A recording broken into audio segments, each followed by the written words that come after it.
Bom dia, alunos do sexto ano.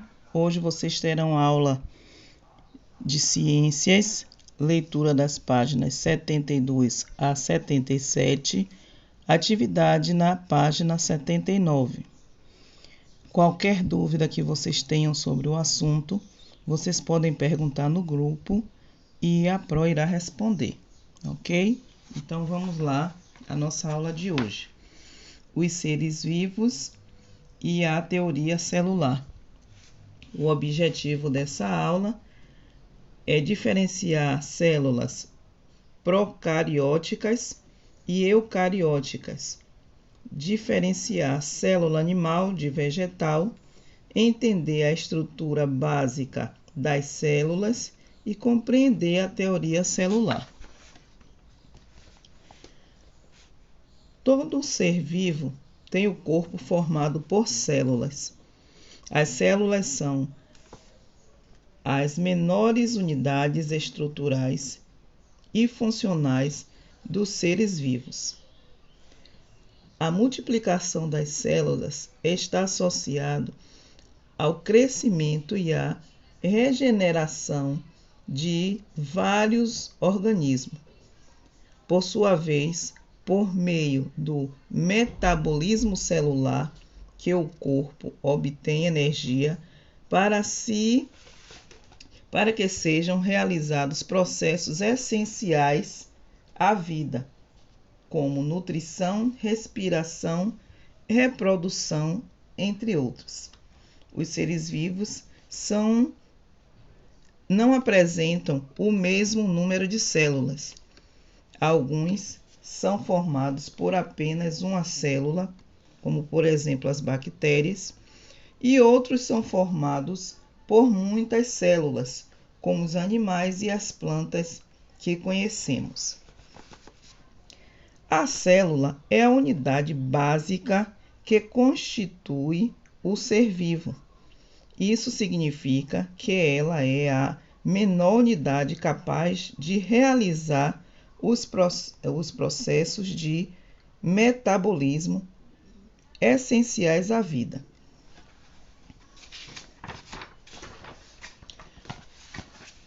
A teoria celular.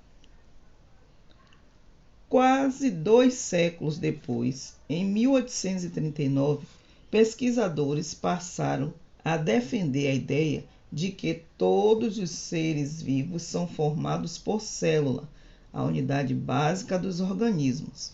Essa ideia foi chamada de teoria celular.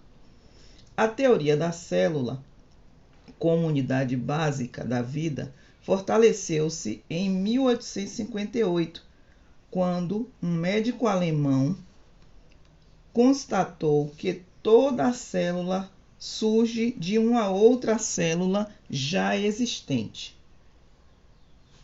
Então, veja bem. A célula é a menor unidade do corpo e é ela quem mantém a vida. E toda célula nasce de uma outra célula já existente. Já vimos que o corpo é um ser vivo, é formado por célula. Várias vezes já repetimos isso, que são suas unidades funcionais básicas. Há seres vivos formados por apenas uma célula. Eles são chamados de unicelulares. E há outros formados por várias células. Esses são chamados de multicelulares ou pluricelulares. Estrutura das células. As células dos diversos organismos variam em forma, tamanho e outras características. A maioria apresenta as seguintes estruturas básicas: membrana plasmática, citoplasma e núcleo. Essas células possuem vários organelas e um núcleo bem definido. Ou seja, em análise no microscópio, é possível se definir as áreas de uma célula. Dá para definir o que é membrana, o que é citoplasma e o que é núcleo. Célula vegetal. As células vegetais apresentam algumas peculiaridades. Uma parede celular rígida em redor da membrana plasmática, composta de celulose, organela e substância verde que emite o processo de fotossíntese, né?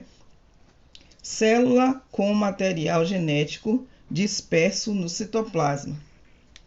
No livro de vocês, na página 75, vocês vão observar essa célula que está aí ao lado e compare com as outras desta página e observe a semelhança e as diferenças entre elas, né? Essas células são bem definidas.